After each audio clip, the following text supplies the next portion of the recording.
Hello everybody, and this is Chaos with Chaos Esports Productions, bringing you another Bronze to Masters League Series game. Today we are not going to be looking at a PvZ. Today we are looking at a PvT against a Masters player.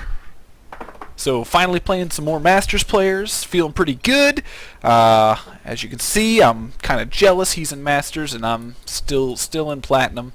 But I did find a build that is kind of cool against Terrans. It has some really good potential, and I really kind of like it a little bit. Biggest con that I have with it is for really early pressure, early cheese type play. It can be a little bit dangerous because you need to scout that it's coming and you need to know what's going on. So that's kind of the only downfall to the build. But overall, it does a very good job of dealing with the potential of an early Reaper, or dealing with, the typical follow-up to a Reaper type play. So, going to be sending our scout to go take a look and see what our opponent is doing. Now, we do see the early gas from our opponent, which means we're either seeing one, an early Reaper, or two, a factory play, which is probably more so the case in this game. So now, one thing, I do make the mistake of building this pylon when I should have actually just gone and built the Nexus with this probe. So that delayed my Nexus a little bit longer than I would have liked to. But by getting this really early Nexus, once we get to this point where we got three guys in gas, 17, 16, 17 on minerals, we can get on our mothership core and be feeling pretty good that we've got enough defenses to hold off any sort of like early pressure.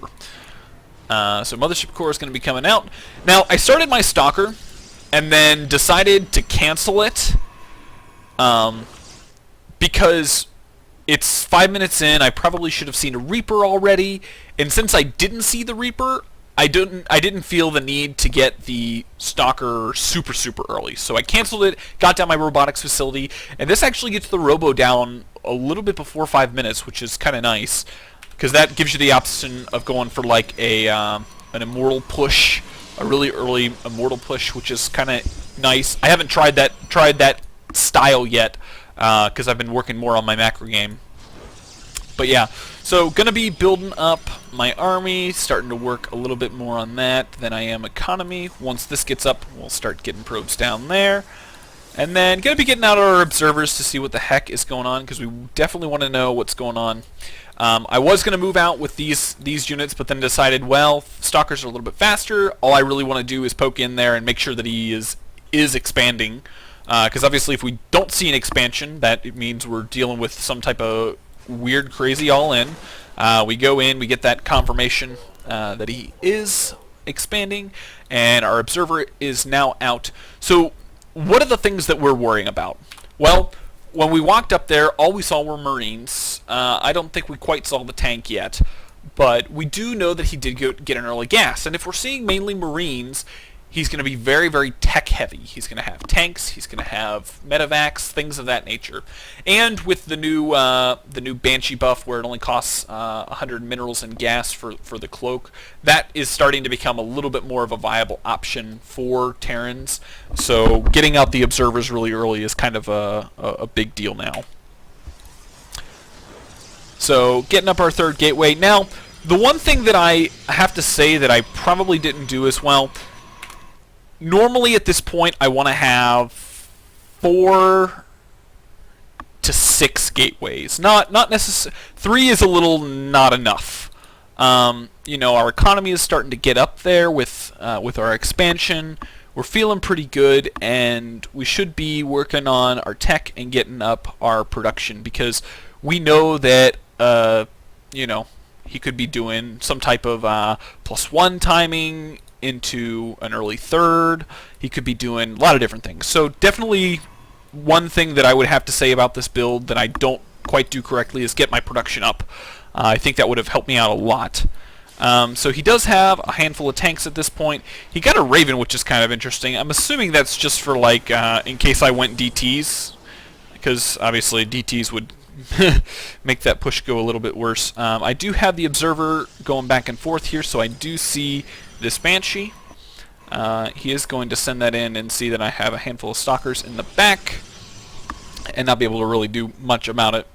Now, he is moving out, and he scans up and sees that my army is kind of out of position. Now, here's what I think is wrong with this composition. First of all, I only have 1 sentry. I probably should have at least 2, if not 3 sentries, and they probably should have been out for at least enough time so they each have 2 force fields apiece. That will give me the ability to forcing off this ramp or cutting his army in half, which is going to be a very, very critical thing when it comes to my photon overcharge being effective.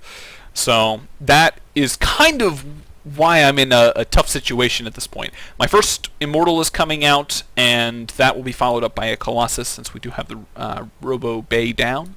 As far as saturation, we're looking good as far as our economy goes. The only thing that we need to be focusing on is our army composition. Now, I don't know where my gateways are. It doesn't appear that they are on cooldown. So, they're not on cooldown, which means I should be warping in units. I'm going to Photon Overcharge, and this Raven is by far the most annoying thing about this composition. So this Raven basically nullifies most of my Stalkers, which means I've got to rely heavily on my Zealots, but as you can see, I don't have a whole lot of units. And this is kind of where I feel like I'm a little bit behind in my build. I should have been producing a little bit more units than I currently have. I mean, as you can see, if I can hold off this push, I win. His natural doesn't really have anything. His main is undersaturated, and as far as production, he doesn't have a whole lot. So really, if I hold off this push, I win. So, I'm not in a bad position. I am a little bit behind in supply, but overall, I think, if you look at army, he's definitely outweighing me in the army count. So, I think that is the main thing that I failed to accomplish in this game. And this frickin' point defense drone is just the most annoying thing I've ever dealt with in my life. So, Photon Overcharge is going to start doing some stuff now that the point defense drone is done. We are able to take out one of his tanks, but in the end, the siege ability is a little bit too much, and I left a handful of stalkers back in my main. That's basically where this starts to go downhill. My first Colossus is out, but I didn't have the armies up front to deal with the pressure. So the game was executed fairly well. The build was good until I realized, I need probably 2-3 more gateways in order to actually maintain a reasonable defense. But overall, I think this build is very, very good and very viable. It stood its own against a Masters player. I didn't win from it, but it put me into a position where all I really needed to do was defend that push. Like I said, a couple more sentries to force field the ramp and put myself in a better position for the engagement. Plus, it would have given me the opportunity to get out probably 1 or 2 more Immortals and things of that nature. So, overall, there's not a whole lot more to this game. It's just kind of me going back and forth trying to get myself out of this predicament. One thing I thought about doing was just getting a warp prism and just warping everything down here and coming in the back way, not having to deal with the bunkers. But obviously, he's got enough production, and his income is significantly higher than mine now that he's taken out my natural. So overall, not the best game, but I think the build is a very viable build. Feel free to rewatch and take notes as far as the overall structure. I think it'll probably end up being my main build versus Terran now, and hopefully we can get kind of a rhythm that we've got with Zerg players. So I hope you guys have enjoyed this game. Feel free to like, subscribe, share with your friends, help them out. I appreciate it. Also, feel free to subscribe if you're new to the channel. I produce contents, usually twice a week, Tuesdays and Thursdays, and then sometimes bonus material will come out on Friday and Saturday, depending on whether or not I get replays from the viewers.